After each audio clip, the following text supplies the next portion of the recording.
देश काण्डै काण्डमा रुमलिएको छ।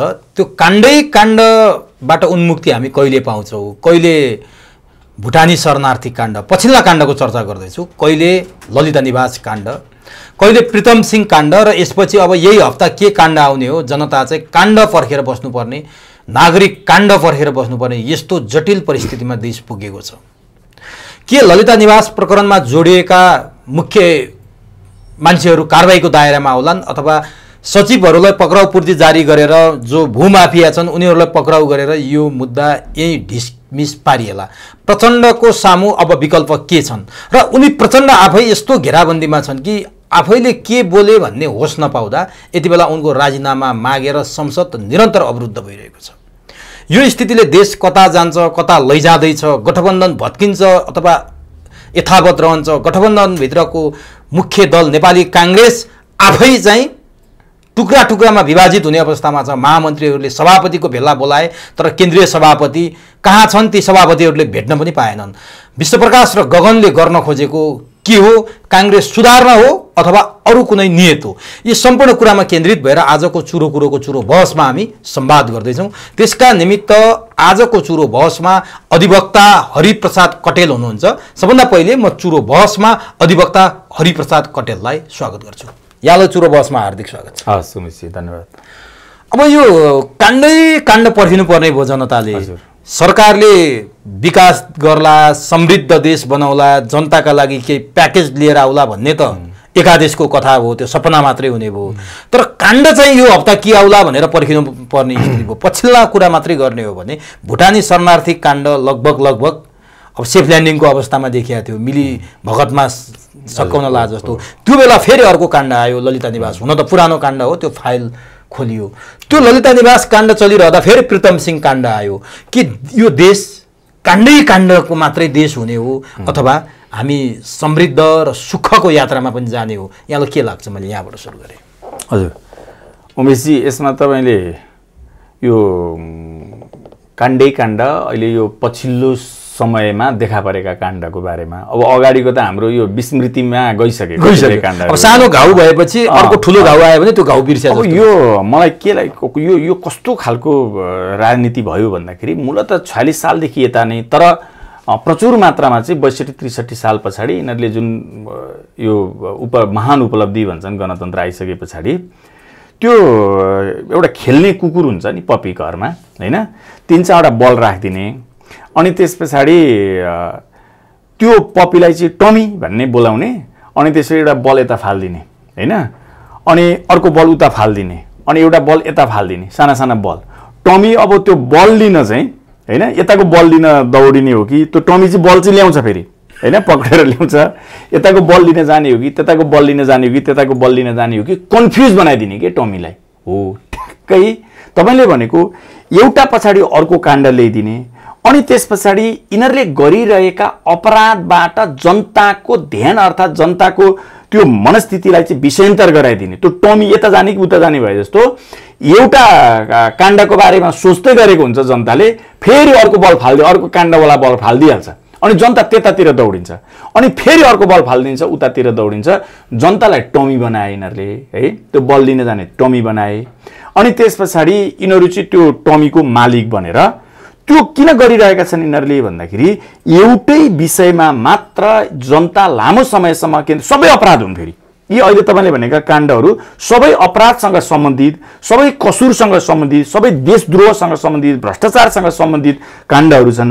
एउटै काण्डमा मात्र केन्द्रित भयो भनेदेखि जनताले त्यो काण्डको बारेमा आफ्नो के अरे एकताको रूप देखाइदिन्छ, जनताले एकीकृत हुन्छ, जनता सङ्गठित हुन्छ। जनता त्यो एउटा मात्रै विषयवस्तु भयो भने, अनि त्यस पछाडि यी विविध काण्ड छर्दिसके पछाडि चाहिँ कोही जनता यता लाग्छ, कोही जनता उता लाग्छ, कोही जनता उता लाग्छ। त्यसैले यी काण्ड एक पछाडि अर्को यिनीहरू आफैले, यो काण्डवाला जो हुन् यिनीहरू आफैले क्रिएट गर्छन्, अनि विषयवस्तुहरू बाहिर निकाल्छन्, अनि एकातिर जनता कुदाउँछन्, अर्कोतिर अर्को समूहको जनता कुदाउँछन्। यो त्यो तरिकाले विषयवस्तुलाई विषयान्तर गर्ने र जनताको ध्यान मोडिरहने, तितर बितर गराइदिने, केन्द्रीकृत हुन नदिने, जनताको ध्यानलाई चाहिँ जनताको मनस्थितिलाई केन्द्रीकृत हुन नदिने कलुषित नियतबाट। अब यहाँले भने जस्तो नि यिनीहरूले ल्याएको यो काण्ड आफै ल्याउने हो कि यो काण्ड जस्तो त्यो भुटानी शरणार्थी नक्कली भुटानी शरणार्थी काण्ड हजुर अब कसैले ल्यायो अदृश्य शक्तिले ल्याइदियो यो बाध्य भएर भन्छन् मान्छेहरू। अब यो यिनीहरूले ल्या हो कि होइन। अब ललिता निवासको कुरा गर्ने हो भने त वर्षौँदेखिको यहाँहरूको अथक प्रयासले यो बाहिर आएको यो फेरि अख्तियारले लगभग तामेलीमा राखे जस्तै विषय थियो। सिआइबीले झन्न यसलाई चाहिँ बाहिर ल्यायो। यो पनि यिनीहरूकै नियतले बाहिर आउँछ कि अनि अहिले प्रीतम सिंह त प्रचण्डले कसरी ल्याए हामी चर्चा गरौँला। यो काण्ड यिनीहरू आफै चाहेर बाहिर ल्याउँछन् कि यो घाँटी घाँटी भएर विस्फोट भएर माटाको घैँटो फुट्या जस्तो फुटेर आउँछ के हो यो खासमा? तपाईँले राइट कुरा गर्नुभयो। यो यी काण्डहरू छन् भ्रष्टाचार र अपराधसँग सम्बन्धित काण्डहरू नेचुरल्ली गुटफेदबाट सरकारमा रहेको दल वा सरकारमा रहेका व्यक्तिहरूले गुटफेदबाट साँच्चीकै यो भ्रष्टाचार नियन्त्रण गर्नुपर्छ भन्ने गुटफेदबाट यिनीहरूले बाहिर ल्याएका होइनन्। त्यो 1, 2, 3 होइनन् किन भन्दाखेरि घटनाक्रमले पुष्टि गर्छ कि त्यसको तथ्यहरू हेर्दाखेरि र त्यो यिनीहरूले ल्याएका काण्डहरू जुन बाहिर आउँछन् ती काण्डहरूलाई यिनीहरूले इन्स्पेक्ट गर्ने र त्यो काण्डहरूको बारेमा जसरी त्यो सेटल डाउन सेलाएर जान्छ नि हो त्योबाट स्पष्ट हुन्छ नेचुरल्ली प्राकृतिक तौर तरिकाबाट यी काण्डहरू बाहिर आउँदैनन्। यहाँ 2-3वटा कारण छन्।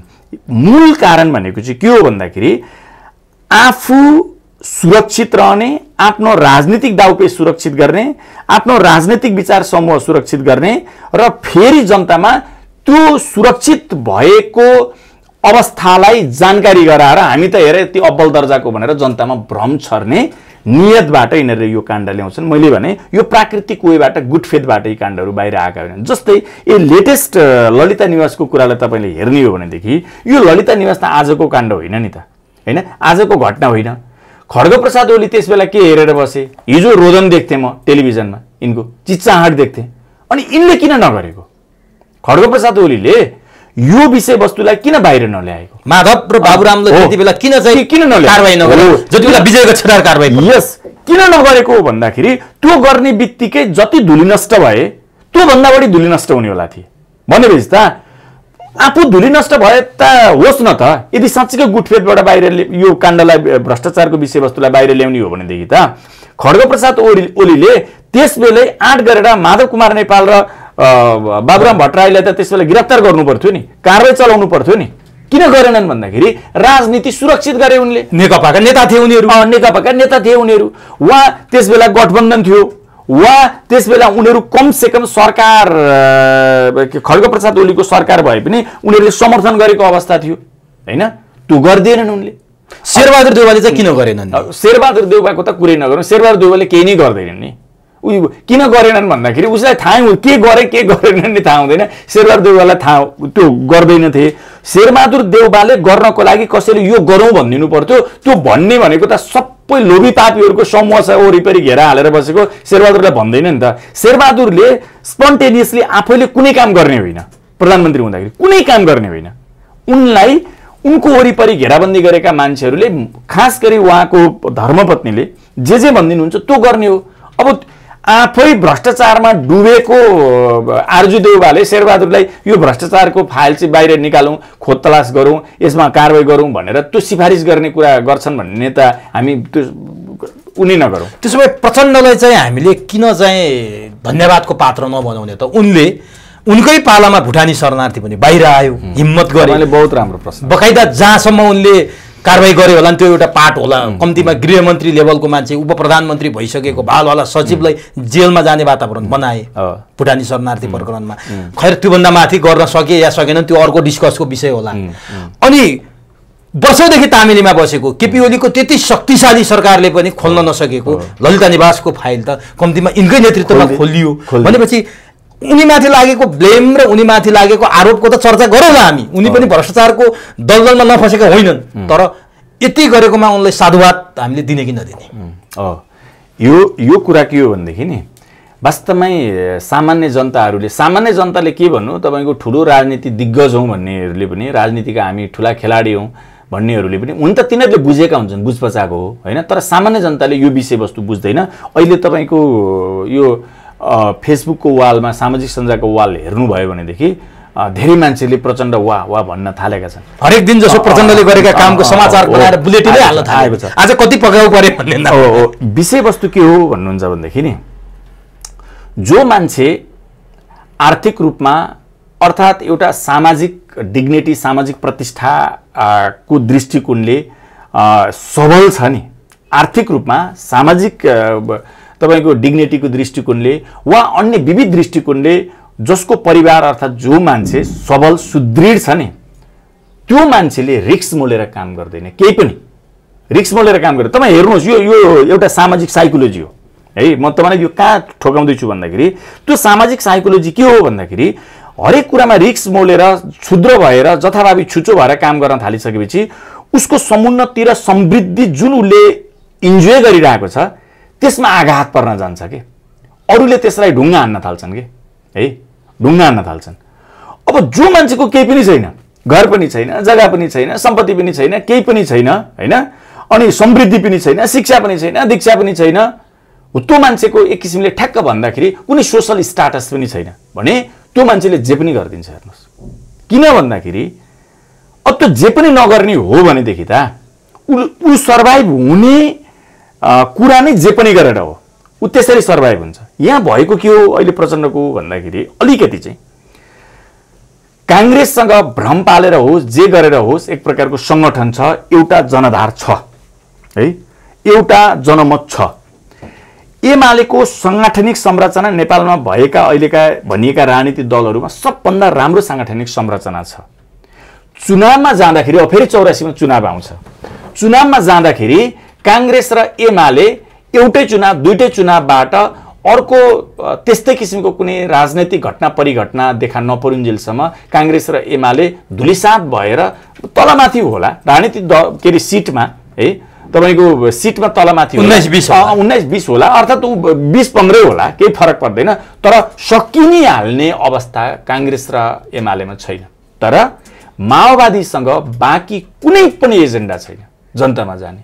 मैले अघि भने नि भनेको एक प्रकारले मैले त्यो बिम्बको रूपमा भनेको एउटा प्रतिष्ठित परिवार हो भनेदेखि जे पातै गर्दै हिँड्दैन के, आर्थिक रूपमा प्रतिष्ठित छ भनेको सुसम्पन्न छ, शैक्षिक रूपमा छ हैन, संस्कारित छ, सबै कुराहरू छ भनेको काङ्ग्रेस र एमालेलाई अहिले मैले त्यो बिम्बको रूपमा त्यो अवस्थामा छन् भनेको डुबिहाल्ने अवस्था छैन, यिनीहरूको सर्भाइभ हुने अवस्था छ। माओवादीको अब आउने चुनावमा कुनै पनि एजेन्डा छैन, के लिएर जाने जनतामा, कि त काङ्ग्रेसको बैशाखी टेक्नुपर्छ कि त एमालेको बैशाखी टेक्नुपर्छ, होइन भनेदेखि अहिले यो 32 सिट छ नि, अब यिनीहरूले कति फुर्ती गरे होला भने त्यो 32 सिट कसरी आएको, एक्लै चुनाव लडेर देखाउनु त। म फेरि माओवादीको चाहिँ भयङ्कर विरोधी अनि काङ्ग्रेस र एमालेको समर्थक भएको कुरा भनिरहेको होइन, रियालिटी पोलिटिकल तपाईँको अहिलेको तथ्य त्यही नै हो है, नेपालमा त्यही नै तथ्य हो। प्रचण्ड गर्दैछन् के भन्दाखेरि मैले अघि नै भने गुटफेदबाट चाहिँ उनले यो विषयवस्तुलाई जेनेरेट गरेको होइन। 84 सालका लागि कारबाही गर्दै गर्दैनन् नि, कारबाही गर्ने हो भने त माधव नेपाललाई समाउनु पर्यो, खड्ग प्रसाद ओलीलाई समाउनु पर्यो। हामीले बार बार टेलिभिजनको स्क्रिनमा यी सबैभन्दा बढी दोषी चाहिँ खड्ग प्रसाद के अरे माधव कुमार नेपाल र बाबुराम भट्टराई हुन् भनेर हामीले देखाइसक्यौँ, त प्रमाण देखाइसक्यौँ, प्रमाण दिएका छौँ हामीले। प्रहरीलाई चाह्यो कि अनुसन्धान गर्नको लागि, सरकारलाई चाह्यो कि नारायण काजी श्रेष्ठ गृहमन्त्रीलाई चाह्यो कि स्वयं प्रचण्डलाई चाह्यो कि, यो त तपाईँको टेलिभिजन स्क्रिनबाट मैले यो लोकप्रिय च्यानल मार्फत म उहाँहरूलाई निवेदन गर्छु, प्रमाणको अभावमा उनीहरू गिरफ्तार नपरेका हुन् भनेदेखि अहिले मिनबहादुरहरूलाई समाउनको लागि उहाँहरूसँग जे प्रमाण उपलब्ध भयो त्योभन्दा ठुलो र ग्राह्य प्रमाण त हामी उपलब्ध गराइदिन्छौँ नि त, हामी त देखाइसकेका छौँ मिडिया मार्फत। त्यसैले यो उहाँले चाहिँ 84 सालमा चुनावमा इनकेस बैशाखी टेक्न पाइएन, सकेसम्म त बैशाखी नै टेक्ने हो माओवादीले, कि त काङ्ग्रेसको कि त एमालेको, अब भएन भने यो अरू विविध मोर्चा फोर्चा के बनाएर ठुला ठुला कुरा गर्ने हो। अब त्यो केही नभएको अवस्थामा त कसैले पनि टेर दिएनन्, पत्ता दिएनन्, बैशाखी दिएनन् भनेदेखि त, सापट्टि बैशाखी दिएनन् भनेदेखि त आफै पनि त जानु पर्यो नि। भनेपछि यो फन्डा हो 84 सालको लागि, सुन्नु न, 84 सालको चुनावका लागि एउटा राम्रो एजेन्डा, जनतामा जानको लागि एउटा राम्रो एजेन्डा, सो द्याट त्यो एजेन्डाबाट जनता प्रभावित भएर कमसेकम माओवादी भन्ने पार्टीलाई चुनाव मार्फत जनमत खनाएर बचाइदिउन्। अब यो पहिलो कुरा मैले भने तपाईँलाई, त्यो कारणले गर्दाखेरि यो काम भएको छ, नत्र किन अर्को म तपाईँलाई भनिदिन्छु, किन भन्दाखेरि साँच्चीकै गुटफेदबाट उही रत्नाकार डाकु पनि वाल्मीकि भएको तरिकाले यिनी आफूलाई अब एकदम डाइनामिक पनि भन्छन् भन्न त साँच्चीकै त्यस्तो डाइनामिक हुन् र त्यो डाइनामिकनेस यिनले देखाउन खोजेकै हो भनेदेखि पहिलो यिनले जनताका अगाडि आह्वान गरेर मलाई पनि छ त भ्रष्टाचारको मुद्दा अख्तियारमा छ त फाइलै छ त उहाँको मेरो फाइल पहिला खोल र अनुसन्धान गर भन्नु पर्यो यिनले साँच्चीकै यिनले गुड फेथबाट त्यो गरेको हो भने आफ्नो अपराधसँग सम्बन्धित फाइल जीवितै छ त्यो फाइल खोल्न दिँदैनन् त्यो किरा लागिसक्यो त्यो फाइल हैन त्यो तपाईको सर्वोच्च अदालतमा फौजदारी अपराधसँग सम्बन्धित मुद्दाहरू विचाराधीन छँदैछ त्यसको बारेमा दायाँ बायाँ केही गर्न दिँदैनन् यिनी अनि अर्काका यी अरू फेरि चोखाउनु भनेको होइन मैले अरू पनि भ्रष्टै हुन् अपराधी नै हुन् अनि अरूकाको त्यसमा पनि त्यो काण्डसँग सम्बन्धित सानो अपराध सानो कसुर गरेका जस्तै मिनबहादुर गुरुङलाई गिरफ्तार गरियो नि मिनबहादुर साँच्चीकै निष्कलङ्की सदाचारी एकदमै भव्य हैन धार्मिक मान्छे हुन् भनेको त्यो सेन्समा भनेको मैले शुद्ध मान्छे हुन् भन्ने सेन्समा म भन्दैन तर यो ललिता निवास काण्डमा त तपाईको उनले के गरेको हो मलाई भन्नुस् त उनले जग्गामा लगानी गरेको कुन जग्गामा भन्नुस् त रइकर जग्गामा लगानी गरेको सुन्नुस् है रइकर जग्गामा लगानी गरेको त्यो मैले भनेको आम नागरिकले बुझ्नु भएन भनेदेखि अपराध हो त्यहाँ यिनले सुरुदेखि चलखेल गरेको हो तर कानुनको आँखाबाट हेर्दाखेरि त मिनबहादुर गुरुङहरूले गरेको मात्र के हो भन्दाखेरि लगानी गरेको हो त्यो वातावरण बनाइदिने दोषी होला नि त एक्ज्याक्टमा भन्दैछु लगानी गरेको हो कुन जग्गामा भन्दाखेरि मालपोतमा गएर त्यो जग्गा खरिद बिक्री गर्न मिल्ने जग्गामा लगानी गरेको हो यिनले मिनबहादुर गुरुङले हो अब त्यो कानुनको आँखाबाट मात्रै हेर्नु हो भनेदेखि त मिनबहादुर गुरुङको त अपराधै छैन त्यहाँ त जस्तो हजुरसँग अहिले पैसा छ कुनै जग्गा बिक्रीमा छ पैसा भएको मान्छेले गएर त्यो जग्गा किन्यो के जुन कुरा अदालत के अरे मालपोतको हिसाबले त उपयुक्त छ अब हो त्यो बिक्री नै हुन नसक्ने खरिद बिक्री नै हुन नसक्ने जग्गालाई खरिद बिक्री हुन सक्ने अवस्था चाहिँ कसले बनाएको हो भन्दाखेरि माधव कुमार नेपालले भनेपछि मुख्य दोषी को हो त यहाँ माधव कुमार नेपाल हुन् एक नम्बर दोषी नेपाल हुन् मैले तपाईको टेलिभिजन मार्फत र अरू टेलिभिजन मार्फत पनि मैले यो कुरा व्यक्त गरिसकेको छु प्रमाण कसैलाई चाहिएको हो भनेदेखि हामी दिन्छौं यो हो के भन्दाखेरि सार्वजनिक सरकारी जग्गामा मोही नलाग्ने जग्गामा त्यो कानुनले व्यवस्था गरेको जग्गामा मोही नलाग्ने भनेर कानुनले व्यवस्था गरेको जग्गामा माधव कुमार नेपालको मन्त्री परिषदले मोही लाग्ने भनेर निर्णय गर्नु नै प्रमुख अपराध हो त्यो निर्णय माधव कुमार नेपालले गराएको छ एक अब उनले फेरि दुई पटक परिपत्र गरेका छ भूमि सुधार र मोही कायम गर्ने भूमि सुधार र मोही कायम नगरेपछि नमानेपछि डरायो भूमि सुधार त्यो यो भन्दा ठूलो अपराधै केही हुँदैन भन्ने लाग्यो भूमि सुधारलाई त्यो भूमि सुधारले नमानिसके पछाडि मैले यो स्ट्रेस दिएर पटक पटक भनेको छु यो कुराहरू अब मालपोत मार्फत मोही कायम गरायो त्यहाँ मालपोतलाई मोही कायम गराउने कानुन त अधिकारै छैन नम्बर 3 यो दुईटा अपराध भन्दै मैले यो चाहिँ स्ट्रेसै गरेर भन्दै किनभने सामान्य जनताले बुझ्नु भन्छ नम्बर 3 मोहीको हुने त भन्दाखेरि 2021 सालमा नापी हुँदाखेरि सामान्यतया त्यहाँबाट मोही जोडिएर आए हाम्रो जुन फिल्डबुक भन्छौं नि फिल्डबुकमा मोहीको खण्ड र जग्गाधनीको खण्डमा जसको नाम उल्लेख भएको हुन्छ त्यो जग्गाधनी हुन्छ अनि त्यो मोहीको कोलममा जसको नाम उल्लेख हुन्छ त्यो मोही हुन्छ अब यसमा जग्गाधनी त नेपाल सरकार हुँदै हो नेपाल सरकार हो त्यो सार्वजनिक जग्गा हो अब नेपाल सरकार जग्गाधनी भएको जग्गामा मोही नलाग्ने कानुनी व्यवस्थामा मोही राखिदिए त्यो अगाडि मिले भने त्यसैले मोही को राखे भन्दाखेरि त्यो फिल्डबुकमा नामै नभएको मान्छेलाई राखिदिए फिल्डबुकको नामै छैन ड्राइभर भाइचा गोराभाइ महर्जन हो ती व्यक्तिहरूलाई ल्याएर मोही राखिदिए हो भनिसकेपछि यति छर्लङ्ग घाम यो दुनियाँ यो कानुनको छिद्र खोजेर तल तल किन जानु पर्यो सिधा कुरा सरकारी जग्गामा मोही लाग्छ कि लाग्दैन कानुनले बोल्यो किन मोही कायम गराइस सोध बयान दिनु नि किन मोही कायम गराइस मिति यतिमा 2067 साल चैत्र 16 गते यदि प्रचण्डको असल नियत हुन्थ्यो र यो फाइल खोल्न हुन्थ्यो भने यिनले माधव र बाबुरामबाट यो काम सुरु गर्नु पर्थ्यो हो एक्ज्याक्ट पहिलो नम्बरमै मैले अघि भने मिनबहादुर गुरुङहरूले हामी पैसा यो सबै संगठन यो तलबाट बिग्रिदै गयो कि माथिबाट बिग्रिदै तल आएको होइन सूचना चाहिँ यहाँ यस्तो जग्गा छ माधव नेपाल तक जग्गा खोज्दै त हिँडेनन् हैन यस्तो जग्गा छ तर यो जग्गा सरकारी जग्गा छ यो सरकारी जग्गा कसरी खान सकिन्छ भन्दाखेरि पुरै खान सकिँदैन आधी खान सकिन्छ आधी कसरी खान सकिन्छ भन्दाखेरि जग्गा धनी र मोहीका बीचमा बाँडफाँड गर्दा मोहीले आधी प्राप्त गर्छ हैन 142 43 रोपनीमा 71 72 रोपनी जग्गा हामीलाई प्राप्त हुन्छ हो त्यसलाई मोही कायम गरिदिने काम हजुरले गरिदिनु पर्यो मै काम गरिदिए बापत हामी यति बोरा पैसा दिउँला। भनेपछि उनले त एक धुर जग्गा खाएको छैन मैले भनेर मुसुक्क हाँस्दै पो थिएँ त सिङ्गापुर के अरे श्रीलङ्का जाँदाखेरि माधव नेपाल हेर्नु भएन। बाबुराम भट्टराईले आफै खण्डन गरिरहेको छन् मैले एक टुक्रा खाएको छैन, मैले कहीँ केही गरेको छैन। यहाँहरूले प्रमाण दिइरहनु भएको छ कानुनी रूपमा। माधव नेपालको भनाइ सुन्नु भएन? एक हाम्रो तराईतिर त धुर भन्छन् क्या अरे, मैले त एक धुर पनि खाएको छैन, सबभन्दा कम भने भन्छ।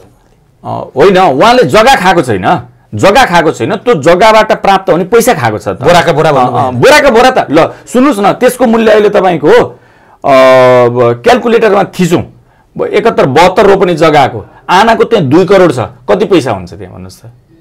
अब त्यसमा उहाँले भनेको सही हो, सत्य हो, जग्गा लिएको छैन।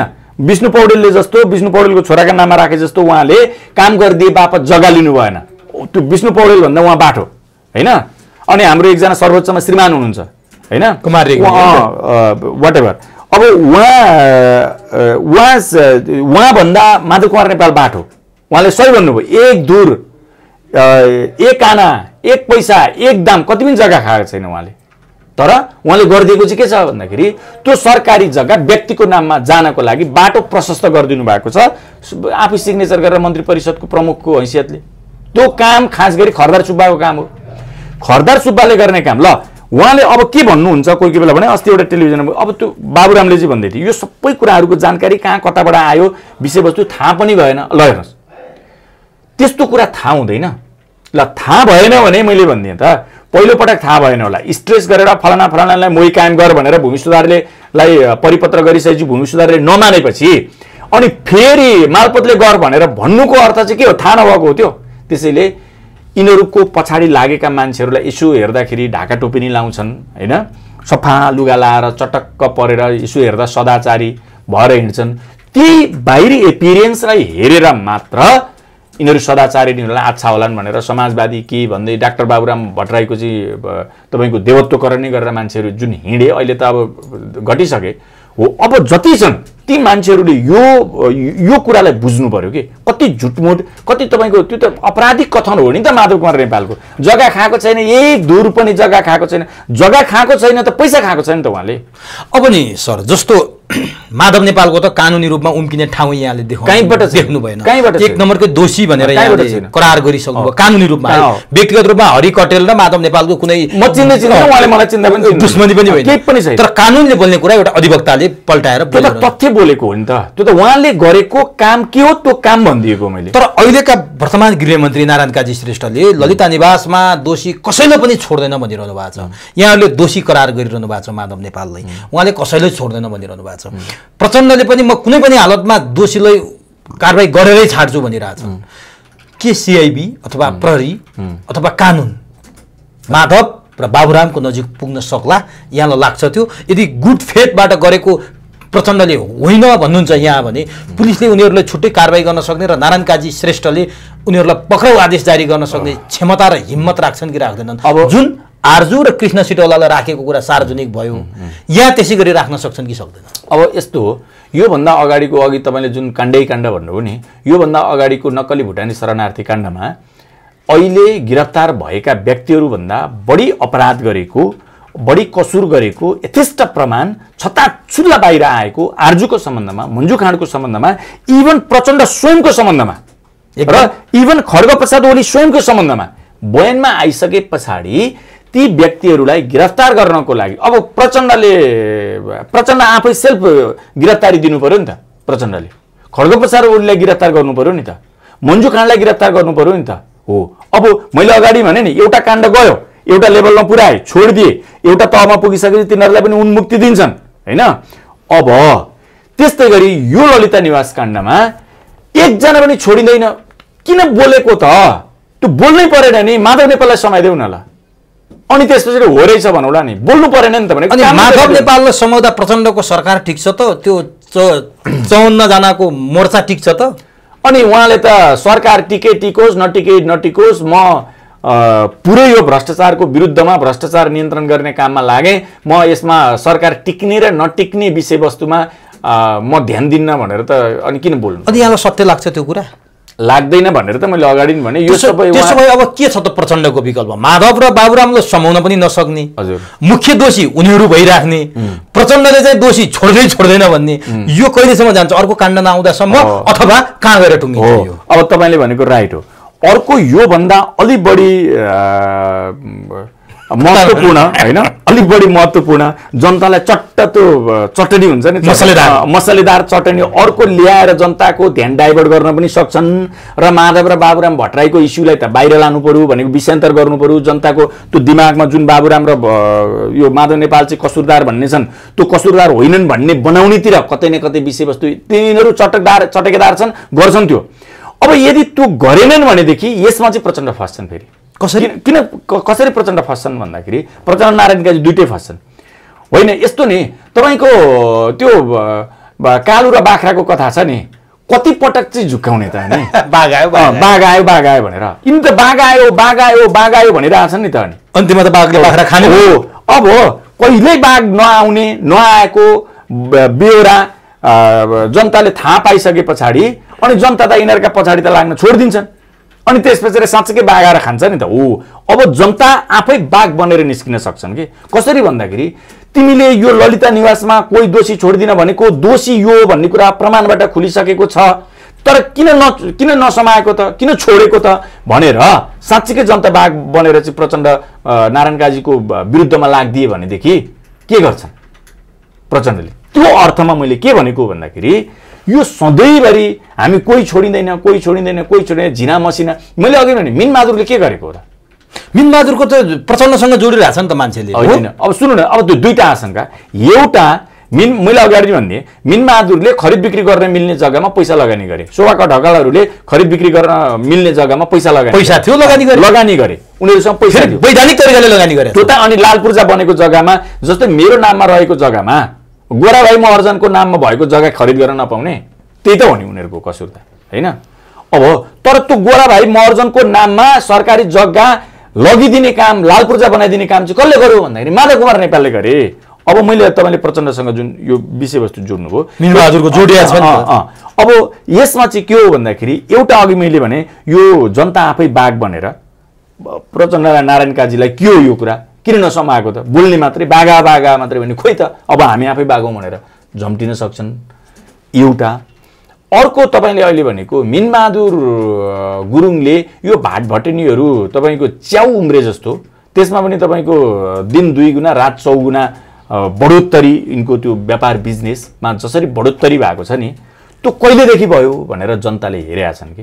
त्यो कहिलेदेखि भयो भन्दाखेरि जब नेपालमा द्वन्द्वको नाममा, त्यसमा पनि माओवादी द्वन्द्वको नाममा सयौं ब्याङ्कहरू, हजारौं ब्याङ्कहरू लुटिए। अब त्यो लुटिएको धन मैले अगाडि पनि भनेको छु, त्यो के लुटिएको होइन भनेर जनताको आँखामा पट्टी बाँध्देऊ। ती त ब्याङ्कका रेकर्ड छन् कि हामीले होइन फलानाले हो भने तिमी सरकारमा छौ अनुसन्धान गर। त्यत्रो खरबौं रकम लुटियो हो, त्यो लुटिएको धन कि अर्को भनेको छु मैले। म एउटा ठुलो सङ्घर्षमा थिएँ, यत्रो उपलब्धि मैले गर्दा ल्याएको, त्यो उपलब्धि ल्याउने मेरा लडाकुहरूलाई मैले भात पानी खुवाउँदाखेरि, लत्ता कपडाको व्यवस्थापन गरिदिँदाखेरि उनीहरूलाई चाहिँ अन्य प्रकारले चाहिँ उनीहरूको जीवन धान्नको लागि त्यत्रो लामो समयसम्म चाहिँ त्यो पैसा खर्च भयो भनेर भनिदिउन् के, तर लुटेकै होइन त भन्न पाएनन् नि त। किनभने देखेको छ त दुनियाँले देखेको छ। हो, त्यो धन चाहिँ कहाँ गयो त भन्दाखेरि अब फेरि यो मैले बोलिरहेको होइन, अहिले तपाईँ एकजना गोपाल किराती भन्ने होइन ल्याएको छु अन्त, ती गोपाल किरातीको कुरा सुन्नुहोस् त। शक्ति बस्नेतले कति सुन लगे, देवेन्द्र पौडेलले कति सुन खाए। अहिले देवेन्द्र पौडेल त्यो चिल्लो गाडा बनाएर एकदमै फेरि त्यही सदाचारिताकै कुरा गर्छन् नि उनले, होइन? भनिसकेपछि हो त्यो सुन कहाँ गयो, अनि ब्याङ्क लुटेको धन कहाँ गयो। अब त्यस पछाडि तेस्रो नम्बरमा क्यान्टोनमेन्टको रकम कहाँ गयो। यो बाघ पनि कराउने सिँगारी पनि हराउने भएको होइन। के हो भन्दाखेरि जुन बेला ब्याङ्क लुटिए, जुन बेला क्यान्टोनमेन्टको पैसा सरकारबाट बाहिर आयो र माओवादीले बोरामा हालेर लग्यो, त्यो बोरामा हालेर लग्यो भनेको छु मैले, पटक भनिदिएको छु मैले। त्यो त भरपाई छैन, फलानालाई दिएँ अर्थात् फलानाले बुझिलिएँ भन्ने भरपाई छैन।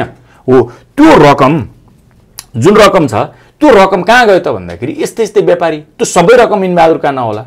अब किन भन्दाखेरि मैले अघि नै भने बाघ पनि कराउने सिँगारी पनि हराउने किन भएको होइन भन्दाखेरि त्यस पछाडि मिनबहादुर गुरुङको अत्याधिक मात्रामा यो व्यापार मेचीदेखि हट्टै बढ्यो भने तपाईँको एकै वर्षमा यिनले 10 वटा 12 वटा त के अरे भाटपट्टि सुपरमार्केट खोलिदिए त। एउटा सुपरमार्केट 1 अरब भन्दा बढी लाग्छ त्यो स्थापना गर्नको लागि। भनिसकेपछि अब म एउटा प्रमाण खुलासा गरिदिन्छु, मिनबहादुर गुरुङले देखाउन् त्यो मितिमा भाटबटिनी जुन बेला एउटा मात्रै भाटबटिनी थियो, भाटबटिनी भन्ने ठाउँमा टङ्गालमा त्यही मात्रै थियो, हामीले सुनेको त्यही मात्रै थियो। त्यस पछाडि यो सारा भाटबटिनी खुलेको पैसा लगानी भएको त्यो पैसाको स्रोत के हो मिनबहादुरले भनिदिउन् त। यो राज्यले खोज्ने कि नखोज्ने त्यो स्रोत होइन।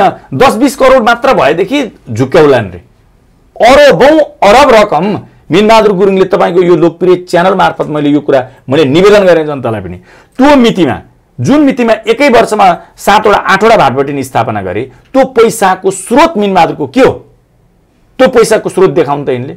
अब मैले त्यो पहिलो स्थापना भएको भाटबटिनीबाट चाहिँ कमाएको थिएँ भनेर भनुन्, वा अर्को बिजनेसबाट कमाएको थिएँ भनेर भनुन्, जे भनुन्, तर त्यहाँबाट कमाएको यिनले कर तिरेको देखाउन् त। कमाएर त कर तिर्नु पर्यो। त्यो पहिलाको भाटबटिनीबाट कमाएको पैसा हो भनेदेखि त्यो कमाउँदाखेरि यिनले जति नाफा निकाले त्यो नाफाको कानुनले तोके बमोजिमको कर त तिर्नु पर्यो, 25% इन्कम ट्याक्स पर्यो नि। त्यो तिरेको छ कि छैन त्यो बिल भरपाई देखाउन् भने त्यो माओवादीको रकम यसमा लगानी छ। योभन्दा अगाडि 2-3 पटक सुसाइड एटेम्प गरेकै हुन्, त्यो सर्वत्र दुनियाँलाई थाहा छ। भनेपछि त्यो पैसाको सुरक्षाका लागि प्रचण्डले मिनबहादुर गुरुङलाई जेल जाने वातावरण बनाए भन्न खोज्नु भयो। अब त्यसमा त माओवादीले त बार्गेनिङ गर्ने हो नि त, यसमा त बार्गेनिङ गर्ने हो नि त कि पैसाले कि होइन। यस्तो योभन्दा अगाडिको कति हिनामिना पनि भयो होला, त्यो हिनामिनाको हिसाब किताब चुस्त दुरुस्त गर। अब आइन्दा हिनामिना नगर कबलियत नाम गर, होइन भने ठोकिदिन्छु। कबलियत नामा गराउने भनेपछि उनलाई चाहिँ पासोमा पार्ने काम हो। अब म एउटा प्रचण्डको जति उमेर त मेरो छैन होइन, त्यो हिसाब किताबले त म त जुनियर नै छु। उहाँ प्रधानमन्त्री हो, ठुलो राजनीतिज्ञ हो, त्यो हिसाब किताबले म जुनियर नै छु। उहाँ देश विदेशमा ठुला ठुला शक्ति केन्द्रहरूसँग उहाँको रिलेसन छ, त्यो हिसाब किताबले मेरो त कोहीसँग पनि छैन होइन। ऊ तपाईँ र मेरो चिन्जान हो, सबभन्दा ठुलो मान्छे भनेको तपाईँ मैले चिनेको भनेपछि मेरो कोहीसँग पनि छैन भने एउटा जुनियर मान्छेले भनेको यो छोटा मोह बडा बात भन्छ नि भने त्यसरी बोल्यो भन्नुभन्दा पनि म एउटा कानुन व्यवसायी हुँ। मैले यो अहिले बोलिरहेको कुरा तथ्यपूर्ण र तथ्यगत कुराहरू मैले तपाईँलाई भनिदिएको हामीसँग त्यसको प्रमाण छ। अब यी सबै कुरा होइनन् त झुटमुट होस् भनेर मलाई प्रमाणित गरिदिउन् प्रचण्डले, म साँच्चीकै सलेक्ट नै गरौँला प्रचण्डलाई, माधव कुमार नेपाल समाएर देखाउँ। अब यो त यहाँले मुख्य दोषी को भन्ने कुरामा पुष्टि हुने तथ्य पेश गर्नुभयो। यही बेला प्रचण्डका 2टा छोरीहरू अनायासै विदेश गएको कुराहरू पनि सार्वजनिक भएको छ। प्रचण्ड पनि बेला बेलामा दुबई जाँदाखेरि पैसा व्यवस्थापन गर्न गएको भन्ने हल्ला पनि चल्यो। यही बेला मिनबहादुर गुरुङ जेलमा पर्नु, यही बेला प्रचण्डका छोरीहरू विदेश जानु, अनि यही बेला प्रचण्डले प्रीतम सिंहसँग जोडिएर चाहिँ विवादित कुरा बोल्नु, यहाँ चाहिँ के छ? अब यो विदेशमा पैसा प्रचण्डको, खड्गप्रसाद ओलीको, आर्जुको, शेरबहादुर देउवाको वा तत्तत अरू धेरै नेताको, यो 3जना शीर्ष भएकाले यिनीहरूको नाम पटक पटक आउँछ। माधव कुमार नेपालको विदेशमा पैसा छैन भनेर कसरी हामी विश्वास गर्दैनौँ भनेदेखि, विदेशमा पैसा छैन भनेर कसरी विश्वास गर्दैनौँ भन्दाखेरि तपाईँको यो स्विस ब्याङ्कको एउटा रेकर्ड एकै वर्षमा नेपालको धनराशि त्यहाँ राखेको धनराशि 22 अरब US डलरबाट एक वर्षमा बढेर 46 अरब US डलर भएको छ। त्यो कहाँबाट? नेपालको पैसा हो, नेपालका मान्छेले राखेको हो, त्यो 100% हो। कसले राखे त्यो त सूचना त दिँदैन, त्यसैले त त्यहाँ राख्छन् होइन। तर त्यो सूचना चाहिँ दिन्छ, कुन देशको कति रकम हो भन्ने चाहिँ सूचना दिन्छ त्यसले। अब जोसुकैले राख्नुहुन्न, विनोद चौधरीले राखेको पनि हुनसक्छ, तपाईँले मैले राखेको पनि हुनसक्छ, तर कसको पैसा हो? कसको पैसा हो? अब यसमा होइन, यसरी हेर्नु पर्यो। 22 अरबबाट US डलर 46 अरब पैसा जुन पुगेको छ नि त्यहाँ, त्यो पैसा विनोद चौधरी व्यापारी हुन आवश्यक छैन राख्नुपर्ने है। खेतान दुगडहरूलाई आवश्यक छैन व्यापारी हुन्, उनीहरूले कर तिरेर भनेको देखाएर राख्न सक्छन्। अब अरू एउटा किसानले लगेर उखु किसानले लगेर राख्दैन, सामान्य अरू व्यापारीसँग त्यत्रो पैसै हुँदैन, यही ब्याङ्कमा राखिहाल्छन्। कसको हुन्छ त्यो पैसा? एक आशंका गर्ने ठाउँ 1 नम्बर। 2 नम्बर, नेपाल आर्थिक रूपमा टाट पल्टेको के कारणले, कहाँ गयो त्यहाँको पैसा हो, त्यो राष्ट्र ब्याङ्कले भनिदिनु पर्यो। त्यो त इकोनोमिक्सहरूले भनिसकेका छन् त। जस्तै नेपालमा इस्यु गरेको जारी गरेको नोटहरू नै छैन भनिसकेका छन् त हैन। अब त्यो नेपालमा इस्यु भएको जति रकम हो नि त्यो त राष्ट्र बैंकसँग रेकर्ड हुन्छ नि, हो त्यो रकम नेपालको बजारमा नभइसकेपछि कहाँ गयो त? अचम्मको कुरा त यही छ। त्यही त भन्यो त, नेपाल राष्ट्र बैंकले इस्यु गरेको रकम जुन हो त्यो रकम नै छैन बजारमा, भेटिँदैन भनेपछि त्यो रकम कहाँ गयो त? अब त्यो रकम परिचालन गर्ने, खटनपटन गर्ने, प्राप्त गर्ने त सबै नेताहरू भन्दा अरूले छैन।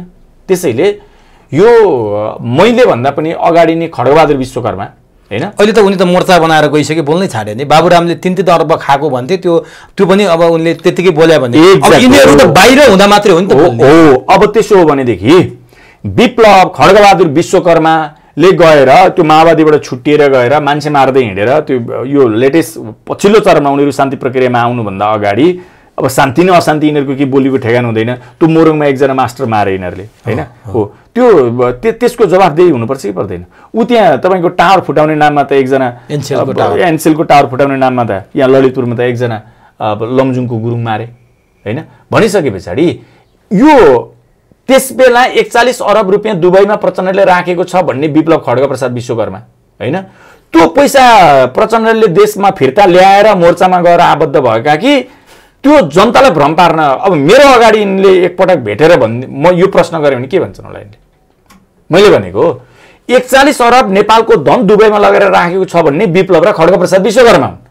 अब अहिले त्यो अपराध हो, त्यो भनेको अपराधी करार गरेको मैले भने होइन। यो त भने त्यो खड्गबहादुर विश्वकर्माले त्यो भनेको कुरा प्रचण्डले त्यो पैसा नेपालमा फिर्ता ल्याइदिएर यिनीहरू मोर्चामा गएर आबद्ध भएका कि उनले पाएर गएका, उनले पाएर गएका कि हैन, उनले पाएर गएका कि हुँदै नभएको कुरा जनतालाई भ्रम पार्न भनेका। भने यस्ताको पछाडि त्यो पनि मैले फेरि पनि निवेदन गरेको के हो भन्दाखेरि यिनको पछाडि लाग्नु धेरै उदाहरण हेर्नु पर्दैन, यही उदाहरण हेर्दै हुन्छ। विप्लव र त्यो खड्गबहादुर विश्वकर्माको यही उदाहरण हेर्दै हुन्छ। त्यो उसको पछाडि लाग्ने कार्यकर्ताले सोध्नु पर्यो नि त, तपाईँले यसो भन्नुहुन्थ्यो, अब फेरि तपाईँ त्यहाँ गएर जोडिनु भयो। म त भन्छु यो मार्क्सवाद, लेनिनवाद, यो वाद त्यो वाद भनेर यिनीहरू भारतीय विस्तारवाद र अमेरिकी साम्राज्यवाद त्यहाँदेखि इस्यु उठाऊ। भारतले नेपाललाई अहिले हेर्ने दृष्टिकोणमा के परिवर्तन गरेर तिमी भारतीय विस्तारवाद भन्न छोडेको भनेर कार्यकर्ताले सोध्नु पर्दैन? सोध्नुपर्छै पर्दैन? कार्यकर्ताले त्यो मानिसक्यो त विस्तारवादलाई। अब त्यही त नि, होइन होइन, मैले भनेको पहिला त्यत्रो विस्तारवाद भन्दाखेरि टाउका फुटाए पुलिसले, टाउका फुटुन्जेली उनीहरू सडकमा गए। अहिले विस्तारवाद भन्न चुप लाग, अब नभन भने भारतले नेपाललाई हेर्ने दृष्टिकोणमा कहिले कुन मितिमा के परिवर्तन गरेर विस्तारवाद बन्द भयो? यो पनि गजबको प्रश्न हुने। विस्तारवाद किन बन्द गरे त? अब नि जस्तो यहाँले विदेशमा राखेको पैसाको पनि कुरा गर्नुभयो, खड्गबहादुर विश्वकर्माले उठाएको कुरा पनि यहाँ चर्चा चल्यो। प्रचण्डका छोरीहरू सामान्य भ्रमणमै गएको मान्न सकिन्छ त अहिले कि, अथवा त्यो पैसा व्यवस्थापन यहाँलाई केही सूचना होइन? यस्तो मलाई सूचना भन्दा पनि त्यो प्रचण्डको छोरीहरू नि त्यो तपाईँको एउटा ग्रासरुट लेभलको मान्छेहरू, न शिक्षा छ, न दीक्षा छ, न राजनीति ज्ञान छ, न चेतना छ, न केही छ बिचरा। त्यो कुनै अर्थ छैन कि। अब होइन घुम्न रमाइलो गरेर यसो होइन वाइन स्वाइन खाना विदेशतिर, यहाँ अब प्रचण्डकी छोरी भन्छन् जहाँ पाती देख्लान् उता गएर खाउँ भनेर जानु एउटा कुरा होला होइन। त्यो बिचरा त्यो के अर्थ? न बोली छ, न तपाईँको लिङ्ग्विस्टिक प्रेजेन्टेसन छ, न केही छ। त्यो त मात्र प्रचण्डको हो। यो पनि कार्यकर्ताहरूले त्योभन्दा कति दिग्गज मान्छे फटानी गरे होलान्, तर जनताले देख्दाखेरि त ज्ञान, सिप हैन भनेको लिङ्ग्विस्टिक प्रेजेन्टेसन, भाषिक अभिव्यक्ति राम्रो भएका मान्छेहरू कति, अनि त्याग, उनीहरूले भनेको त्याग कति छन् नि त। अब सबभन्दा ठुला मान्छे त फेरि त्यो गङ्गा दाल र अर्को त्यो तपाईँका छोरीहरूको कुरा गरे। त्यसैले मैले सुन्नु न, यो विदेशमा गएको कुरा त्योभन्दा अर्को कुनै कारणै होइन। यिनको लिङ्कअप कसरी बनाउँछन् भन्दाखेरि प्रचण्डले बनाएको विदेशीसँगको लिङ्कअप भनेको सम्बन्ध भनेको के हो भन्दाखेरि तुम शरणम गच्छामी गरेर बनाएको सम्बन्ध हो। भारतसँग हेर्नुहोस् त्यस्तै सम्बन्ध, तपाईँको विदेशी उहरूसँग त्यस्तै सम्बन्ध भनिसकेपछि यिनले त्यसरी सम्बन्ध बनाएको हुन्छ। प्रभु मेरो पैसा त्यहाँ राखिदिनु पर्यो भनेर पठाएको हुन्छ। अब छोरीहरूको यहाँले भन्नु हो क्या बिचरा, अब न पढाइ छ न लिङ्ग्विस्टिक छ, यहाँले भनिरहेको केही छैन। अब बाउ त एउटा सामान्य प्रीतम सिंह भन्नेले प्रधानमन्त्री बनाउने लायकका मान्छे रहेछन् यो देशका, यदि सत्य बोल्या हुन् प्रचण्डले भने।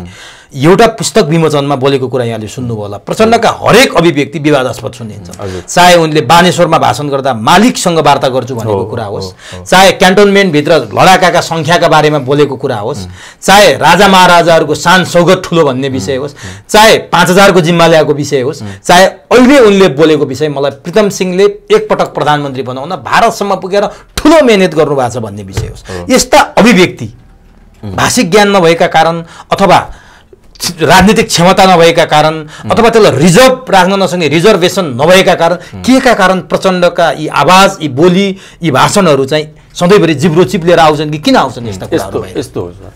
अब यो काङ्ग्रेस एमाले र माओवादी होइन तपाईँको पालै पिलो गरेर सरकारमा जाने, सत्तामा जाने वा तिनटै मिलेर इन सेन्स मिलेकै देखिन्छ त्यो सरकारमा र शक्तिमा रहने यी तीनवटा दलहरू मूलत।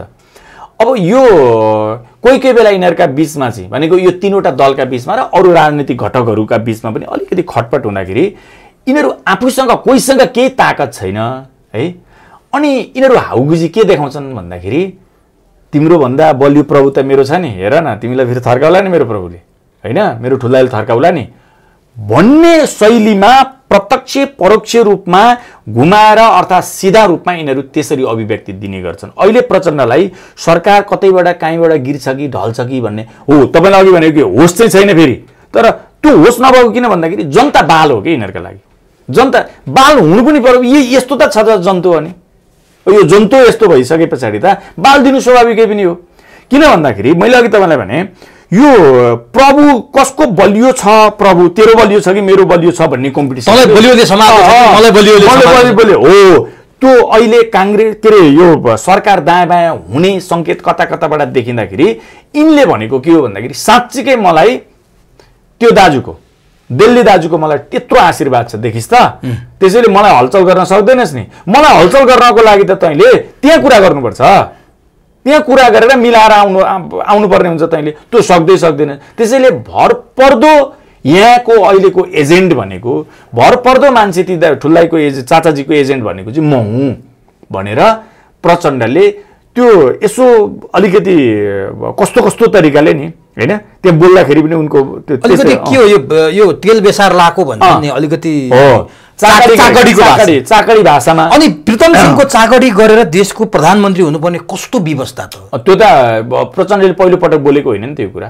नारायण काजी श्रेष्ठ के अरे बाबुराम भट्टराई अनि यिनकै अहिलेका मन्त्री सुदन किराती, कृष्णबहादुर महराले तालाचाबी नेपालमा छैन भनेर पहिलेदेखि भनेको छ। हो यो कुरालाई नेपालमै छ तालाचाबी अर्थात् हामी नेपाली सार्वभौमिक छौँ, हाम्रो सरकार चाहिँ हामीले बनाएको भनेर बस्ने यो जुन भेडो जमात छ नि हैन, फलानो पार्टी ढिस्कानो पार्टी यहाँ त्यहाँ लागेको, अनि त्यसपछि महान क्रान्तिकारी नेता महान नेता हाम्रो गौरवशाली पार्टी भनेर दौडेका छन्। हो यिनीहरू नसचिउन्जेलीसम्म त यो हुने। तर एउटा भाष्य छ नि सर, एक थरीले के भन्छन् भने प्रचण्डले त हिम्मत गरे कम्तीमा सत्य बोल्ने, 46 पछि तपाईँले भने जस्ता प्रभुहरू समातेर हाम्रो शक्ति कति छ भनेर रमाएका यिनीहरू 46 पछिका लगभग जसो प्रधानमन्त्री सबै प्रभुकै इच्छामा बनेका छन्, अरूले लुकाए, प्रचण्डले त्यो हिम्मत गरेर बोल्ने हिम्मत गरे, उनी चाहिँ सत्य बोल्ने मान्छे रहेछन् भनेर पनि भनिरहेछन्। यहाँलाई त्यो लाग्दैन? होइन, सत्य बोलेको हो भनेदेखि त मैले प्रतिवाद गर्नु परेन नि त। हिजो विज्ञप्ति निकालेँ नि त, फेरि मैले एउटा सन्दर्भमा बोलेको, एउटा सेन्समा बोलेको कुरा अर्को सेन्स लगाएर अर्को अर्थ लगाएर त्यो विषय नाङ्गै छ त उनले बोलेको त नाङ्गै, त्यो काहीँ केही त्यो तलमाथि दायाँ गर्न मिल्दैन त्यसमा, त्यो उहाँको वाक्यांशमा उहाँको शब्दमा होइन काहीँ मिल्दैन। तर अब त्यसैलाई ताली बजाइदिन्छ नि त। म तपाईँलाई एउटा कुरा भनिदिउँ, प्रीतम सिंहले मलाई प्रधानमन्त्री बनाउनको लागि दिल्ली गएर यत्रो कसरत गरे भनेर प्रचण्डले भन्दाखेरि पछाडि ताली बजिरहेको थियो। त्यो को हो भन्नुहोस् त? माओवादीहरू हुन्, गौरवशाली महान के अरे गौरवशाली पार्टीका महान नेताका कार्यकर्ता हुन्, तिनीहरू ताली बजाउँथे। के भन्दा साँच्चीको ठुलो ताली बजाएको थियो त्यहाँ पछाडिबाट, त्यो भिडियोमा आवाजै छ ताली बजेको, ठुलै ताली बजाएको थियो। प्रीतम सिंहले मलाई प्रधानमन्त्री बनाउनको लागि सहयोग पुर्याए भन्दाखेरि हो। अब यहाँ त्यहाँ सांसद अहिले माओवादीबाट बोल्ने 2 जना देख्छु, अनि त्यो मलाई साँच्चीकै दया लाग्छ तिनीहरू देख्दाखेरि। माधव सापकोटा र एकजना के दाल भन्छ अस्ति भर्खर त्यो जलरीको विषयमा चर्चामा हो। ठिक छ, त्यो कुरा उठाउनु पर्यो, त्यो कुरामा मेरो हो।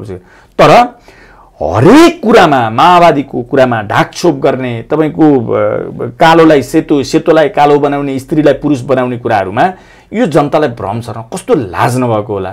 मलाई साँच्चैकै दया लागेर आउँछ तिनीहरू। त्यो भनेको कति त्यो लम्पसार कति परेको। तर केपी ओलीले फेरि यो विषयलाई अर्कै तरिकाले व्याख्या गरिदिनु भएको छ। प्रचण्डले झुट बोलिरहेछन्, प्रीतम सिंहले उनलाई प्रधानमन्त्री बनाएकै होइन, प्रीतम सिंहले बनाएको होइन भनेर भनिसक्नुभयो। प्रचण्डले झुट बोल्यो, अब राजीनामा दिनुपर्छ। के हो त यो? केपी ओलीलाई नैतिक बल नै छैन, नैतिक आधार नै छैन त्यो यो विषयमा राजीनामा माग्ने। मलाई छ, तपाईँलाई छ। प्रचण्डको राजीनामा माग्ने, प्रचण्डको आलोचना गर्ने अधिकार तपाईँलाई छ भनेको नैतिक आधार तपाईँसँग छ, मसँग छ। खड्गप्रसाद ओलीलाई, शेरबहादुर देउवालाई अनि काङ्ग्रेसका नेताहरूलाई, रवि लामिछानेलाई पनि छैन, रवि लामिछानेलाई पनि छैन, राजेन्द्र लिङ्गदेनलाई पनि छैन। किनभने हिजो प्रधानमन्त्री बनाउने त उहाँहरू होइन र संसदमा। अनि यो संसदले बनाएको कि भारतले बनाएको त प्रचण्डलाई प्रधानमन्त्री? अब होइन, यो यस्तो हो क्या सर, संसदमा भोट कतापट्टि दिनु कतापट्टि नदिनु प्राविधिक विषयवस्तु हो। त्यो पनि निर्देशन बमोजिम भोट दिने र नदिने हुन्छ। त्यसैले त्यो प्राविधिक विषयवस्तु हो। साँच्चीकै ट्रुली स्पिकिङ नेपालको राजनीति र नेपालको सरकार निर्माण र सरकार गठन र विघटनको कुरा भनेको त नेपालीहरूको हातमा छैन। त्यो कुरा प्रश्न सत्य हो, सत्य हो। त्यो कुरा कहिलेदेखि? त्यो कुरा 46 देखि हो अथवा त्योभन्दा अघिदेखि? 46 देखि नै हो। तर यो हदसम्मको माइक्रो म्यानेजमेन्ट हुन्थेन। तर सूर्यबहादुर बनाउने कि कीर्तिनिधि बनाउने भन्ने कुरा त उत्तर र दक्षिणको हातमा हुन्थ्यो। दक्षिणलाई खुसी पार्न सूर्यबहादुर बनाइन्थ्यो रे, उत्तरलाई खुसी पार्न कीर्तिनिधि बनाइन्थ्यो रे। यसलाई यसो गरौँ न, यो राजाकै पालामा हस्तक्षेप त थियो, तर यो हदसम्मको हस्तक्षेप थिएन। राजनीतिमा यो हदसम्मको हस्तक्षेप थिएन। तर हस्तक्षेप पछि हुन्थ्यो।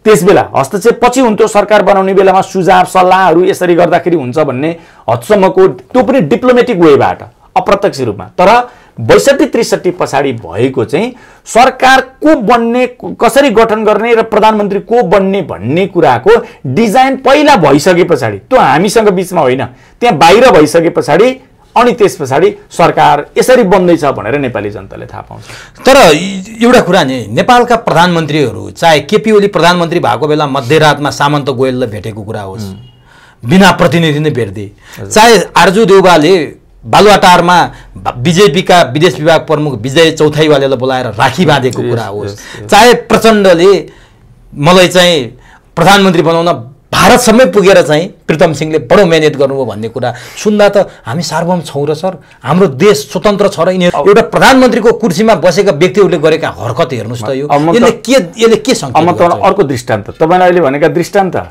100मा 100% सही हुन्। म तपाईँलाई अर्को दृष्टान्त भनिदिन्छु, जुन दृष्टान्त तपाईँकै टेलिभिजन मार्फत मैले पहिला पनि बोलिसकेको छु। हजुर, 11 बजे पछाडि भारतीय राजदूतावासमा हजुर, बालवाला प्रधानमन्त्री शेरबहादुर देउवा, भूतपूर्व प्रधानमन्त्री माधव कुमार नेपाल र प्रचण्ड, 3 जना सहित भारतीय राजदूतावासमा राति 11 बजे पछाडि विनय मोहन क्वात्राको विदाईमा 11 बजे पछाडि। तर उहाँहरू जाने बित्तिकै विनय मोहन क्वात्राले उहाँहरूलाई रिसेप्सन दिएन, रिसिभ गर्न आएन। उहाँहरू प्लास्टिकको कुर्सीमा, मैले पटक पटक भनेको छु, त्यो दृश्य साँच्चीकै दयनीय थियो। प्लास्टिकको कुर्सीमा बिचारा भएर 3 जना नेताहरू 11 बजे पछाडि बाहिर चिसोमा छिडीमा बसिरहेका थिए। पछि 20-25 मिनट पछाडि त्यहाँ त त्यो भिडियोमा देखेको दृश्य भन्दा पनि त्यस बेलाको न्युज हेर्नुहोस्, त्यहाँ 20-25 मिनट पछाडि विनय मोहन क्वात्रा आएर उहाँहरूलाई निर्देशन दिने शैलीमा ब्रिफिङ गरिरहेको थियो विषयवस्तुहरू। उहाँहरू कस्तो हालतमा हुनुहुन्थ्यो भन्दाखेरि आज्ञाकारी एउटा शिष्यको रूपमा त्यो विनय मोहन क्वात्रालाई उहाँहरू ध्यानपूर्वक सुनिरहनु भएको थियो। अघि तपाईँले भनेका त्यो दृष्टान्तहरूमा मूल्य एउटा हो। यो भनेको त्यो काङ्ग्रेसमा लागेको मान्छेले के भनेर चाहिँ यो प्रजातान्त्रिक पार्टी, यो देशप्रति वफादार पार्टी, यो देश हितमा लागेको पार्टी भन्ने, अनि त्यो एमालेमा लागेको मान्छेले के भनेर भन्ने, माओवादीमा लागेको यो गौरवशाली महान पार्टी, हामी त सुरुङ युद्ध गरेका भारतको विरुद्धमा, लाज हुँदैन बोल्नको लागि। त्यो दृश्य एकपटक फेरि फ्ल्यासब्याकमा गएर त्यो भिडियो खोलेर हेरौँ त। भनेपछि बालेन शाहले भनेको ठिक हो, प्रधानमन्त्री बनाउने पनि चोर हुन्, बन्ने पनि सबै एकदमै एकदमै। त्यसमा होइन, अब नि तपाईँको धकाएर अनि कति क्षुद्र हुनु नहुँ भनेर त्यो नेपाली नागरिक त्यसरी बस्दियो भने होइन, विषयवस्तु छताछुल्ल छ त। एउटा दृश्य त्यो भन्दै मैले तपाईँलाई, द्वन्द्वकालमा यिनीहरूले त्यो पनि पटक पटक तपाईँको उसमा आइसकेको विषयवस्तु हो। 35-36वटा यिनीहरूले ठुला यहाँ नेपालमा गरेको भए राष्ट्रिय स्तरका कार्यक्रमहरू आयोजना गरे। त्यसमध्ये 31वटा कार्यक्रमहरू भारतमा आयोजना गरेको छ माओवादीले। मैले तपाईँलाई फेरि दोहोऱ्याएर भन्ने राष्ट्रिय स्तरका सेमिनार बैठक गोष्ठी सभा सम्मेलन राष्ट्रिय स्तरका 36वटा कार्यक्रम भएको छ, त्यसमा 31वटा चाहिँ भारतमा भएको छ यिनीहरूले भनेको तथाकथित त्यो जनयुद्धको समयमा। अब त्यो मात्र होइन, भारतीय तत्कालीन प्रधानमन्त्रीलाई यिनीहरूले बिन्ती पत्र चढाएको छ बाबुराम भट्टराई र प्रचण्डले सिग्नेचर गरेर। त्यति मात्र होइन, यिनीहरू नेपाल सरकारले त्यस बेला आतंककारी भनेर घोषणा गर्दाखेरि भारतीय सरकारले आतंककारी नेपाल सरकारले घोषणा गरेको कुरालाई रिकग्नाइज गर्थ्यो, तर भारतीय सुरक्षा कर्मीको सेक्युरिटीमा प्रचण्ड र बाबुराम भट्टराई त्यहाँको 7 तारे होटलमा दिल्लीमा थिए, त्यो भेटेको छ त्यहाँ। त्यति मात्र होइन, देहरादूनमा यहाँ नेपालमा मान्छे मारेर ल्याएका ती निर्दोष मान्छेहरू जनता मार्ने ती लडाकु के भन्नेहरूलाई देहरादूनमा बन्दुक पड्काउने तालिम दिएको छ। अब यो के हो भनेको के भनेपछि सिरकले छोपेको बिरालो म्याउ गर्यो। हो त, गर्यो त। अनि निलो स्याल रङ गयो। त्यस कारणले गर्दा नेपालका जनताले बनाएको हाम्रो गौरवशाली पार्टी यो मैले भन्दिनँ ल, कोहीले आएर कसैले आएर अहिले मैले 6-7वटा 10वटा दृष्टान्त भन्ने त्यसको खण्डन कहीँबाट गरोस्, म त्यसको ठाउँको ठाउँ तिथि मिति प्रतिवाद गर्न तयार होइन। तिथि होइन, प्रतिवाद बोलेर यिनीहरूको जस्तो शाब्दिक लफाजी के ती महान गौरवशाली पार्टी यसो हाम्रो उपलब्धि यो गरेको हामी लडेका किन त यिनीहरू लडेका त लुट्न रहेछ, देश लुट्न रहेछ, देश बर्बाद गर्न रहेछ। मैले 6-7वटा दृष्टान्त भन्ने सबै भारतमा भएको छ। अब ठ्याक्क एउटा यो भारतसँगको अर्को कुरा, हिजो इपान का कार्य समिति नयाँ चुनियो र गएर प्रधानमन्त्री प्रचण्डसँग भेट गर्दा प्रचण्डले अर्को एउटा चिन्ता व्यक्त गरेका छन्। भारतले विस्फोटक पदार्थको दुरुपयोग भयो कि भन्ने चासो राख्यो भनेर इपानका प्रतिनिधिसँग भने। प्रचण्डले यति धेरै किन भारतको चिन्ता गरिरहेछन्? चिन्ता त नेपालको गर्नुपर्ने थियो होला नि, हिजोको मात्रै समाचार हो। अब भारतको चिन्ता त योभन्दा अगाडि यो पनि भन्ने होला म, योभन्दा अगाडि के गरेँ भन्दाखेरि त्यो उहाँ गएर मन्दिरमा पूजापाठ गर्दाखेरि गेरु वस्त्र धारण गरेर मन्दिरमा पूजापाठ गर्दाखेरि त्यो सोधिएको पत्रकारले यहाँ तपाईँको एयरपोर्टमा सोधिएको प्रश्नमा यदि म वास्तवमा धर्मनिरपेक्षतावादी नै हुँ तर मैले त्यसो गरिनँ भनेदेखि त त्यहाँको 1.25 करोड जनता त अरब जनता त रिसाउँछ मसँग, बेखुस हुन्छ, नाराज हुन्छ, उनीहरूको चित्त दुख्छ। हो त्यो कुरा नेपालका मन्दिर भत्काउँदाखेरि नेपाली जनता बेखुस हुन्छन्, चित्त दुख्छ। नेपालमा गाई काटेर खाऊ भनेर निर्देशन दिँदाखेरि नेपाली जनताको चित्त दुख्छ। नेपालका मठ मन्दिर र गुम्बा भत्काउँदै हिँड्दाखेरि नेपाली जनताको चित्त दुख्छ। उहाँले त त्यो पटक पटकको त्यसमा मैले फेरि भने फ्ल्यासब्याकमा गएर हेरे हुन्छ, हिन्दू धर्म भनेको सामन्तीहरूको धर्म हो, क्रिस्चियन धर्म भनेको उहाँ धार्मिक निरपेक्षता भएदेखि क्रिस्चियन धर्मको चाहिँ किन त उहाँले त्यत्रो वकालत गरेको त? क्रिस्चियन धर्म भनेको चाहिँ यो के अरे सर्वहाराको धर्म हो भनेर त उहाँले बोलेको छ त नि। त्यस कारणले गर्दा अहिले तपाईले भनेको भारतको दुरुपयोग हुन्छ भनेर भारतले चासो राखेको छ अनि सीमा मिचिएको चाहिँ उहाँलाई चिन्ता छैन। त्यसकारण अब यस्तो गरिरहेछन् नि प्रचण्डले सर, गठबन्धनले त राजीनामा दिनु पर्दैन भनेर जोगायो, केपी ओलीले माग्न त मिल्दैन भन्नुभयो यहाँले, तर बस्नु पनि त मिल्दैन होला त्यो कुर्सीमा यति बोलिसकेपछि। अनि गठबन्धनले चाहिँ काँध थापेर किन उहाँले जोगाउनु पर्यो त? फेरि यो गठबन्धन बनाइदिएकै उहाँहरूले बनाएको होइन त। अनि अर्कोले अब त्यो छोड भने छोड्छन्, होइन समाइराख भने समाउँछन्। किन समाइरहनु पर्यो भन्दाखेरि मालिकले समाइराख भने चाहिँ समाइरहन्छ भने लाजै छैन। अब अन्तिममा गठबन्धनको अर्को मुख्य हिस्सेदार ठुलो पार्टी भएर पनि प्रधानमन्त्री पद नपाएको नेपाली काङ्ग्रेसको चर्चा गरौँ न। यति बेला नेपाली काङ्ग्रेसभित्र केन्द्रीय कमिटीको बैठक नबस्या वर्ष दिन हुन लागिसक्यो। अब अत्यन्त दबावमा परे देउबा यसपटक महामन्त्रीहरूले चाहिँ सभापतिको भेला बोलाइसकेपछि सानेपाकमा जिल्ला पार्टी सभापतिहरूले पनि शेरबहादुर देउबा देखेनन् भनेर चाहिँ समाचारहरू सार्वजनिक हुन थाल्यो। जिल्ला पार्टी सभापतिहरूको भेला चल्यो, शेरबहादुर देउबा सहभागी भएनन्। एक थरीले उनलाई निम्तै आएन भने अर्को थरीले निमन्त्रणा आएर पनि उनी गएनन् भने महामन्त्रीहरूले विधानमै बसेर काम गरेर शेरबहादुर देउबालाई चाहिँ दबाब दिन खोजे विश्वप्रकाश र गगनले। अब पार्टी सुधार्दैछन् भनेर यो उनीहरूमाथि चाहिँ केही मान्छेहरूले विश्वास गरिरहेछन् कि साँच्चीकै शेरबहादुर देउबासँग प्रतिरोध गरेर अथवा उनले पार्टीलाई भद्रगोलमा जगाएका छन्, हामी पार्टीलाई एउटा जीवित राख्छौँ भनेर विश्वप्रकाश र गगनले यो अभियान थालेका हुन् शुद्ध मनले, या यसमा कलुषित भाव छ अथवा के हो खास? अब गगनजी र विश्वप्रकाश दाइले यो पार्टी सुधार्नतिर उहाँहरू जानुभएको भनेदेखि एक नम्बरमा बिग्रेको कहाँ हो, कहाँबाट हो, कुन बिन्दुबाट हो भनेर भनिदिनु पर्यो। पहिला बिग्रेको कहाँ हो भन्नुहुन्न उहाँहरूले, के भएर बिग्रेको भन्नुहुन्न उहाँ। अब हामी सहनेवाला छैनौँ भनेको छ नि। होइन सुन्नु, शेरबहादुरले पार्टी बिगारे होइन, यो कुरा शेरबहादुरले पार्टी बिगारे होइन, नेपाली काङ्ग्रेस हुने नै यस्तै हो। शेरबहादुरले जे गरिरहेका छन् हुने नै यस्तै हो। किन भन्नुहोस् न, गिरिजाप्रसाद कोइरालाले यही गरेको हो। सुशील कोइराला अलिकति टाइम पनि भ्याएनन्, उसको स्वास्थ्यले पनि दिँदैन थियो, ठ्याक्कै यही गरेनन्, तर करिब करिब यही लाइनमा हो। अब शेरबहादुरले कसरी बिगारे त अनि? गिरिजाप्रसाद कोइरालाले जे गरेका थिए त्यो कुराको विरोध गरेर शेरबहादुर देउवाले तत्कालीन समयमा प्रजातान्त्रिक काङ्ग्रेस बनाएका हुन्। गगनले भने जस्तै गरी म सहन्न भने शेरबहादुरले पनि नसहे होइन, उही तातो पानी नभए के हुन्छ नछु भने जस्तो गरेर उनले प्रजातान्त्रिक काङ्ग्रेस बनाए। अब नेपाली काङ्ग्रेस पार्टी हो नै यस्तै के चरित्र यस्तै यही हो भनेको, यही हो, हुने नै यही हो। अर्को भने त काङ्ग्रेस हुनै सक्दैन, अर्को चरित्र भने काङ्ग्रेस हुनै सक्दैन। अब गगन त्यहाँ गयो भनेदेखि उनले गर्ने त्यही हो, गर्ने त्यही होइन, गरे अगाडि उनले गरिरहेका छन्। त अस्ति एकजनाले भनिदियो त अनि तिमीलाई पनि तिम्रै पक्षका मान्छे मात्र ल्याउनु पर्ने, अनि शेरबहादुरलाई पनि त्यही गर्नुपर्ने, अनि तिमी र शेरबहादुरमा के फरक भनिदियो त? त्यसको उत्तर त छैन। के हो त गगन र विश्व हालेको? अब यिनीहरूले साँच्चीकै विश्वप्रकाश यी महामन्त्रीहरूले पार्टीलाई सुधार्ने हो भनेदेखि पार्टी साँच्चीकै बिग्रेको भनेको चाहिँ म तपाईँलाई दुईटा बिन्दु भनिदिन्छु। जुन दिन गिरिजाप्रसाद कोइरालाले कृष्णप्रसाद भट्टराईलाई सेबोटेज गरेर आफू र आफ्नो प्रवृत्ति गिरिजा प्रवृत्ति पार्टीमा हाबी गराए, त्यो दिनदेखि काङ्ग्रेस सिद्धिएको। केही बाँकी थियो सिद्धिनलाई, केही बाँकी थियो। गिरिजाप्रसाद कोइरालाले मनोमानी गरे अपराध भ्रष्टाचार लगायतका नेपालमा जे जति विकृति थियो सबै स्थापित गराउने गिरिजाप्रसाद कोइराला हुन् है, सबै गिरिजाप्रसाद कोइराला हुन्। अब आएर के गरिदिए भन्दाखेरि मर्ने भयो, मर्ने बेला आयो, थाहा पाए गिरिजाप्रसाद कोइरालाले सबै जे गर्नु थियो गरियो। अब जीवनको उत्तार्धमा राष्ट्रपति खाएर मर्छु। राष्ट्रपति गिरिजाप्रसाद कोइराला ऊ आफू हुनको लागि नेपाली काङ्ग्रेसको फन्डामेन्टल प्रिन्सिपल विधानबाट हटाए हो। त्यो दोस्रो बिन्दु हो, काङ्ग्रेस डेमोक्रेट्स छैन। काङ्ग्रेस छ, डेमोक्रेट्स छैन भने संवैधानिक राज संस्थामा फर्किनु पर्यो भन्नु। यस, म तपाईँलाई भनिदिन्छु।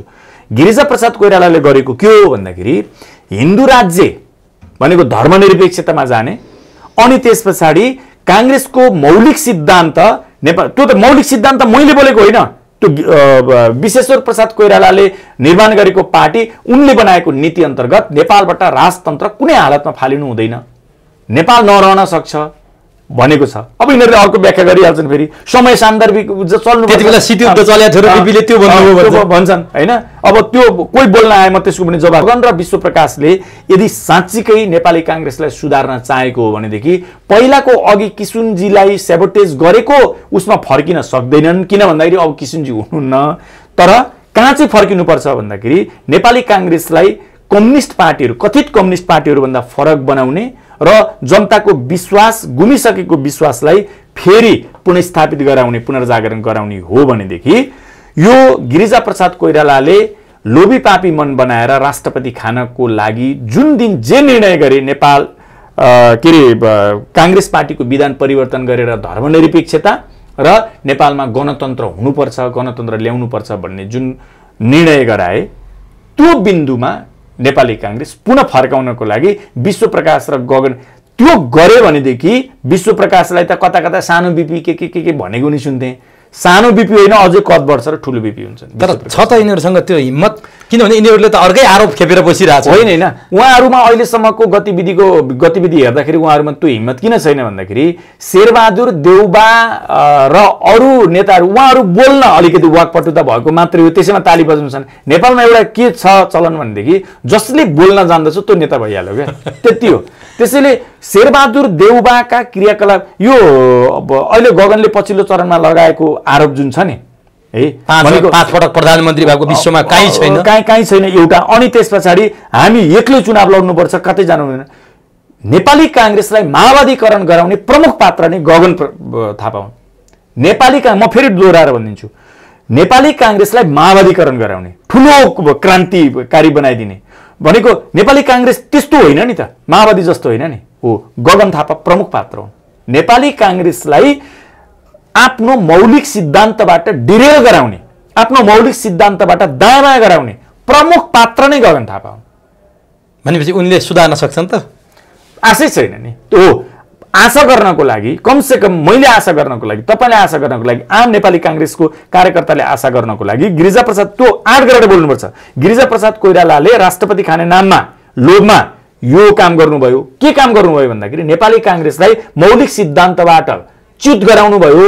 अब हामी मौलिक सिद्धान्तमा फर्काउने नीति अवलम्बन गर्छौँ। त्यो हिम्मत गरेनन् भने त खालि चिसो पानीले नुहाउने हो, चिसो पानीले नुहाउने, केही छैन। हस्, यो महत्त्वपूर्ण समय र संवादका लागि यहाँलाई हार्दिक धन्यवाद। धन्यवाद।